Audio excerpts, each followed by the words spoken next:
Good afternoon. Welcome to the Embedded Executive Podcast. My name is Rich Nass, and I am the Executive Vice President of Open Systems Media. I lead the Embedded Computing Design team. My guest this week is Matt Burns, the Director of Technical Marketing for Samtec. How you doing, Matt? Good, Rich. How are you? Nice to be with you today. Thank you very much. Appreciate it. So, easy question and a hard question related to SOMs/comms. First of all, so many people use SOMs and comms interchangeably, the terms, and I tend to do that myself. So the first question is there actually a difference between a SOM and a comm? And I'll save the harder question after you'll have to answer that one. Yeah, well, first of all, Rich, it's always good to be with you. So thanks for the opportunity to chat with you. I think that question is subjective. I'm going to answer your question with a question, I guess. But I think historically there were differences. SOMs and comms have been on the market for probably, 15, 20 years. And historically, at least in my mind, when I would hear system on module, they're both the same thing, right? They both have a standard form factor. They both have the same similar functionality, right? There's CPU, GPU, whatever. There's the associated circuitry, the memory, the DDR, the flash, the power, the IO, et cetera, et cetera. There's some sort of high performance mezzanine connector that connects the SOM or the COM to the carrier card, which obviously competes the entire compute system. But historically, I think the SOM, system on module, sort of blended itself towards the compute engines that you would call an SoC, or something like an ARM-based solution. Whether that today that would be from NXP or TI or similar companies. And then again, historically, I think the COM, computer on module, would be the same functionality, maybe a different form factor, but maybe more focused on an x86 architecture, whether that's from Intel or AMD or someone else. But today, in 2024, I think they're used synonymously. I know at Samtec, our perspective, it's synonymous because we work with we work with the ARM ecosystem, we work with the x86 ecosystem, we work with the the GPU ecosystem, some of the other compute engines as well. And it's to us as a connector supplier, it's kind of the same thing. So we tend to use them synonymously, Rich. Okay, so that was the easy one. Hey, I like easy questions. Okay, here comes the one that's a little more involved.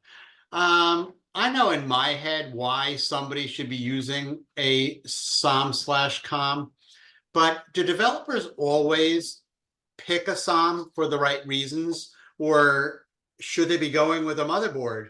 Are they picking it just because it's available and it's easy, or are they actually picking it for the right reason? I'll stop there. No, I think that's a good question, and it's very pertinent because the number of solutions out there available for the embedded designer seem almost innumerable, right? You've got the SOMs or comms, you've got single board computers. When it comes to the compute engine, do you use a GPU, do you use an FPGA, do you use an SoC, et cetera, et cetera. So there's a number of questions that can be overwhelming if you're starting your design from scratch, or you're looking at from a new application standpoint. I think it gets down to, to answer your question a little bit more directly, I think it's a matter of the OEM or the design engineer picking what's needed. So, obviously, when you're looking at a new embedded in solution, you're going to look at the functionality that's needed, right? What's the IO? How much compute power do you need? What algorithms do you need? What's the software stack? Are there standards that you have to define, et cetera, et cetera? So I think once you narrow down your use case, that's going to help narrow down the solution that you use, whether it's a SOM COM, a single board computer, or even something that's more traditional, more of a traditional like desktop style solution. So I think that's really what it comes down to, use case. Historically, I know there was always the thought, should I do a discrete design versus something off the shelf? And the question comes up, make versus buy. For historical embedded computing applications, I'd say more often than not, customers are just going to buy instead of make. Obviously, if you're in specialized applications and it's maybe if there's a cost benefit for doing something discrete, especially if you're in large volumes, maybe you make. Obviously, we're not talking about consumer applications like cell phones or anything like that, or smartwatches. But that mid to large volume, there may be advantages to making something. The reason versus- I was looking at that, Yeah. I don't think you touched on was if I'm designing a board, and I want lots of different versions of that board, I can easily plug and play different comms based on performance level. There could be a base model that has a slower processor, a mid-range that has some of the bells and whistles, and then a high end that has a much higher performance processor. That's the reason that I was looking at.